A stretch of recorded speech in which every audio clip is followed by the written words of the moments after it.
Nigeria, with its vast coastline and strategic location, has immense potential to become a leading maritime hub in Africa. However, challenges such as inadequate infrastructure, port inefficiencies, and environmental concerns continue to hinder growth in the sector. How can sustainable dredging and modern marine infrastructure drive economic transformation? What lessons can Nigeria learn from global industry leaders in shaping the future of Nigeria's maritime industry? Welcome to this episode of NESG TV. I'm Francis Jakpor. I'll be your host on today's episodes. In 2024, the World Bank ranked Nigeria 183 out of 185 in terms of port efficiency. That says a lot about the state of our progress in optimizing the maritime sector to its full capacity. Even though progress has been made, the Ministry of Marine and Blue Economy has made progress, commendable progress, but we are still grappling with inadequate infrastructure, port inefficiencies, and environmental concerns. We have with us in the studio today Bjorn Dejaegher. Is the General Manager, Dredging International Services Nigeria, DISN. That's a subsidiary of Demi Group. And DISN has been in the business of dredging for so long and going to, of course, be telling us about the best practices we can adopt to take our maritime sector where it ought to be. Welcome. Thank you very much. Yeah, welcome. So let's just jump right into it. First of all, for the benefit of our viewers, I just want you to explain why really is the maritime sector key? Why is it so important that we get it right with our maritime sector to attract investments into Nigeria? Well, first of all, I would like to thank you for inviting me to your studio. It's a pleasure to be here, and it's great to be back in Abuja. Oh. So straight to your question, the importance of the marine infrastructure, it is essential because Nigeria, like many other countries, they trade with other partners, with China, with India, with the United States, also with European countries, the Netherlands and Belgium foremost. So to have the right marine infrastructure in place is essential to this international trade.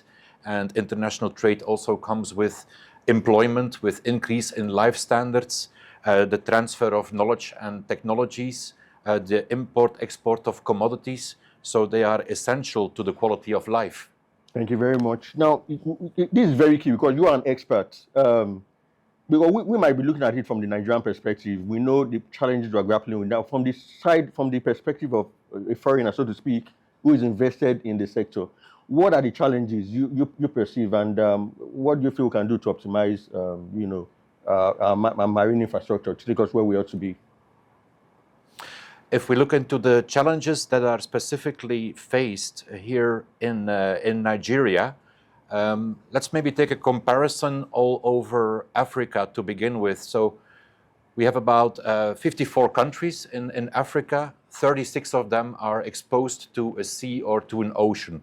So as we compare Nigeria specifically to the rest of the African countries bordering the sea, a specific challenge would be security.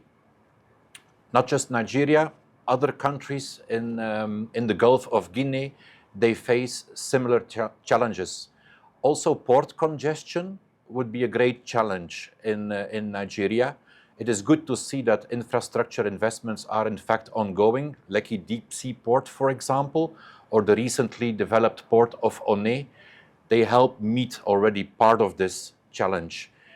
I would also like to add digitization. Mm-hmm. So how to run the process within the port more efficiently so that vessels spend less time in the port, but also spend less time at the anchorage while waiting for the moment that they can enter the channel and come alongside to either offload goods or load goods.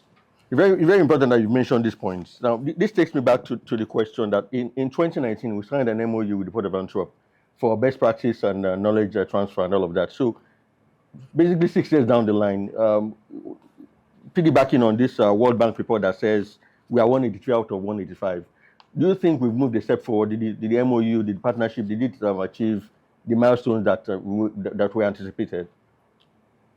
We do see in Nigeria today that investments are ongoing, and not just since this year or last year, but over multiple years. So the investments are happening, either driven by the federal government or by state-level governments. Mm-hmm. Infrastructure works are happening. maybe not as quickly as we would like to see them, but they are ongoing. Okay. Now, so why is dredging very critical to the marine ecosystem? And I'm asking this question because DEM Group is very heavily into dredging. I think two aspects are very important when it comes to dredging. If, for example, we look at the seaports that Nigeria has, and Nigeria has about 8 large seaports, which puts it at the very top of the African continent, together with countries like Egypt and Morocco and South Africa. In order to keep these seaports functional and operational year-round, dredging will be required. This will be either capital dredging to create the access channels to be able to reach those ports, but secondary also maintenance dredging. So once the channel has been dredged, it may require dredging, let's say quarterly or annually or biannually, in order to keep the access to that port open, so that vessels may enter without creating any navigational hazard with potential grounding, where a vessel may come into harm's way, including its crew. So the dredging is there to ensure the navigational safety. We don't want to see any vessels blocked in an approach channel to a port, but because it would stop all traffic. So dredging is part of the solution there to keep ports accessible. It facilitates also the international trade, both the import and the exports. It's more than just economy alone. There is also an environmental aspect to this. Not only Nigeria, but many countries along the West African coast have been facing the detrimental impact of coastal erosion. And that's also where dredging can bring a solution.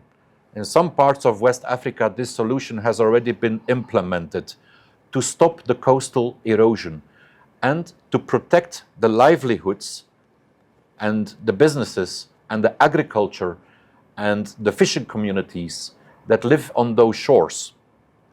Dredging can be part of that solution through breakwater construction and beach replenishment. Okay, so but can you mention some projects that DEM Group has been involved in? Dredging projects. I know Eco Atlantic is one of them.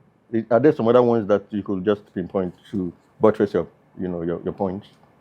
Well, one specific project like that, where breakwater construction work was combined with beach replenishment in Lagos State, would be the Maigun project.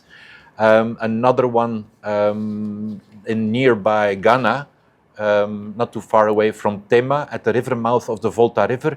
Also there was massive coastal erosion that was threatening the livelihoods of the villagers that were living on the shore. Over the decades, these villages were pushed back further and further north.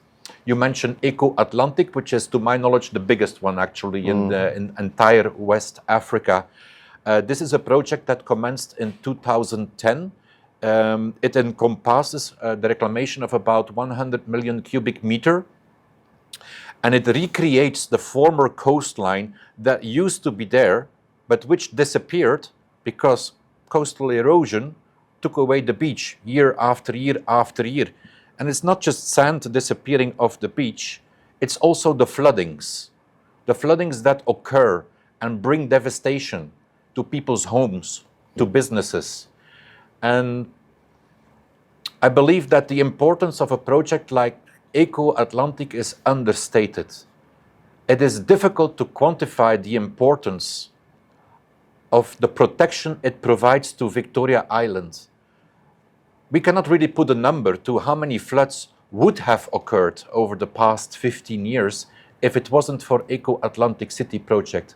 So this is a project where you have a combination of doing coastal protection and also create an urbanization solution. So it was very great to be part of that project, and it is still ongoing, in fact, but we are nearing the finishing line there. Wow, awesome. So this feeds into even the next question: how can Nigeria improve its inland waterways? Dredging is also part of it, though, right? So, but in terms of port efficiency, from your own perspective, what do you think we can do to optimize our ports? Okay, so for the inland waterways, they can be a game changer for Nigeria, in the sense that there's so much traffic on the road roads are congested. It's time consuming to ship everything by truck. If we can move as much as possible these goods from the road to the waterways, it will be cheaper, it will be faster, and it will have the indirect advantage of having less damage to road surfaces. That requires that inland waterways are also accessible. That's where dredging comes in.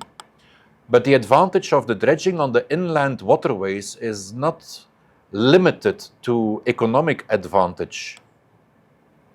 As I came into your offices, I noticed on the front page of the newspaper, which was lying at the reception desk, Niger State, there were about 153 casualties due to inundations, floodings.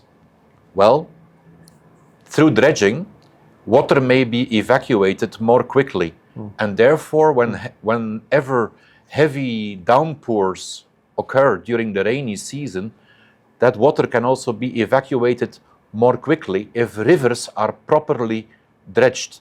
So they bring this indirect benefit to businesses and communities that live on the riverbanks, and it saves lives.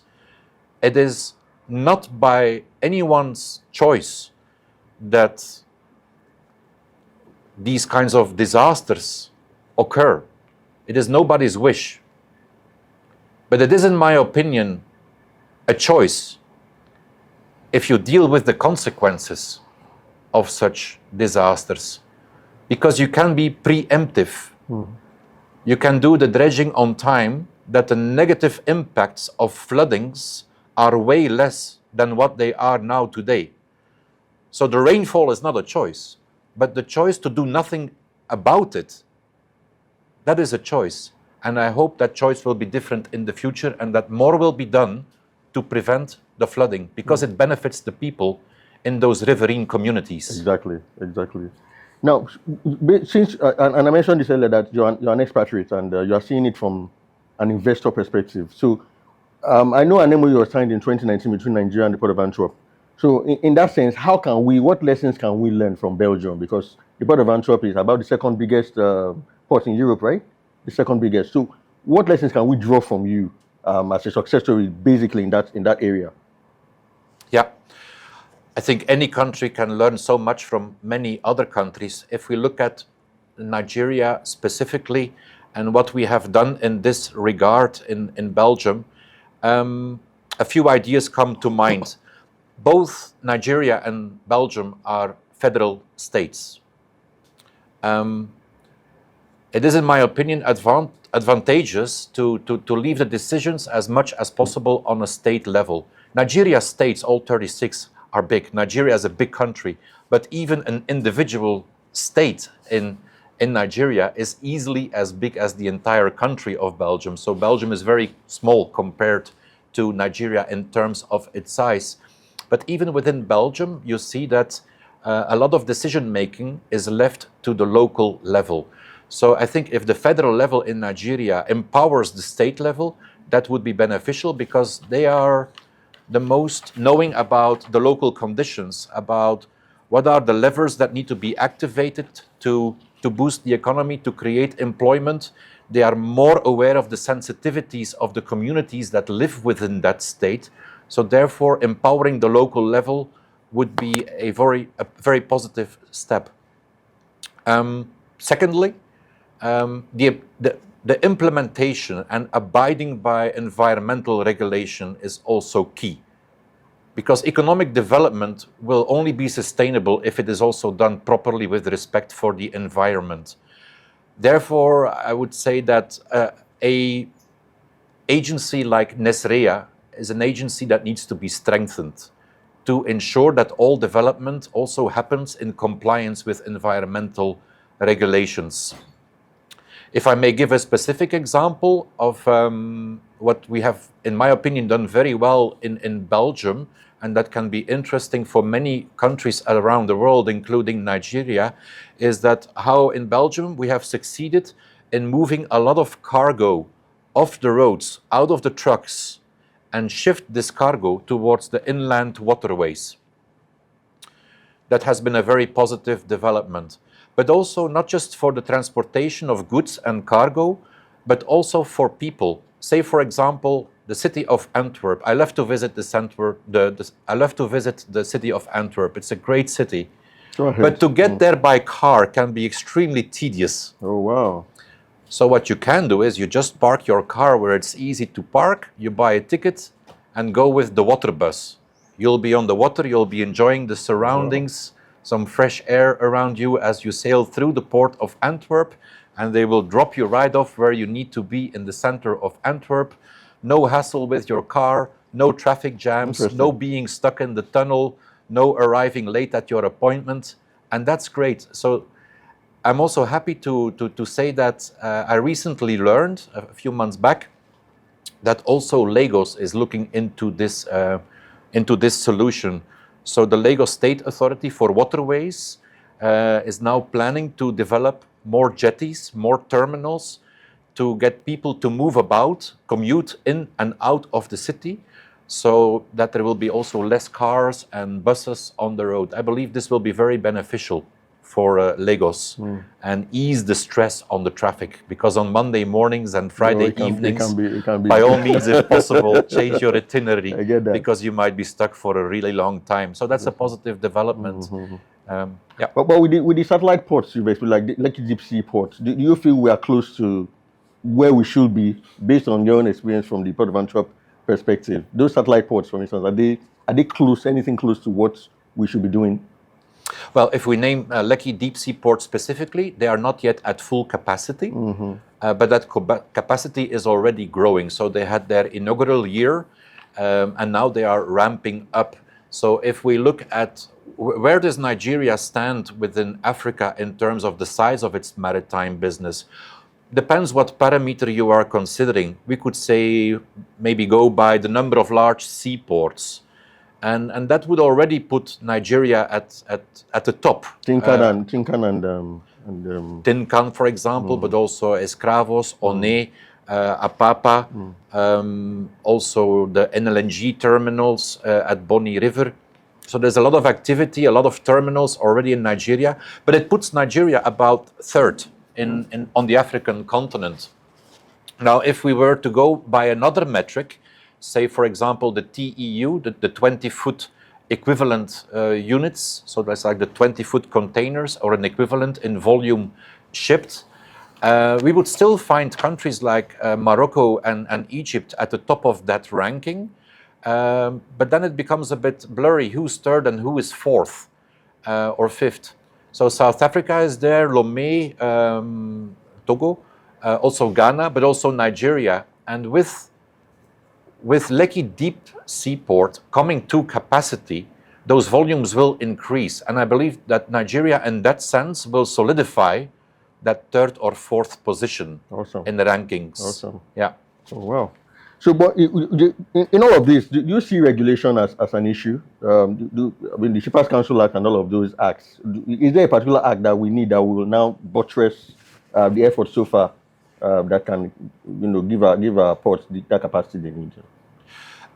Regulation is a necessity. Laws are there to be abided for, and you will also best protect the environment, communities, if laws are also in place.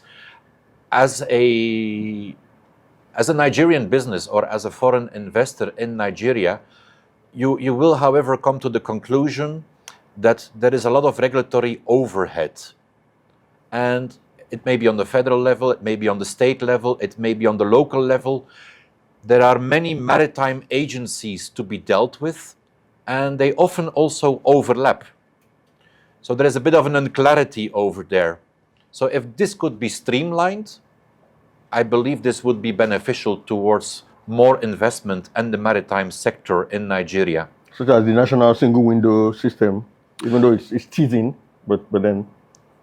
Indeed, that would be one of them, but it would also enhance the port efficiency, because the single window for customs would allow you to apply for your permits, pay for your permits, obtain your permits, all in one stop. And it would save a massive amount of time and paperwork. And this would be beneficial to all stakeholders that are involved in the shipping of goods. Now, you already ports. mentioned the projects that DISN Group has involved with, and basically, it was you came across as glowing, like you're satisfied and all of that. But I know the DISN Group must have some unique challenges that you have experienced in the course of doing business here and in Nigeria and investing in the maritime industry. So, what challenges are unique to DISN Group that you surmounted in the sector? Security would be very high on the list, because any project that we execute, we want to safeguard our assets and our personnel. Piracy is an issue in the Gulf of Guinea, and it's rather unique to the Gulf of Guinea. As you venture along the rest of the coastline of Africa, this problem will occur less or not at all.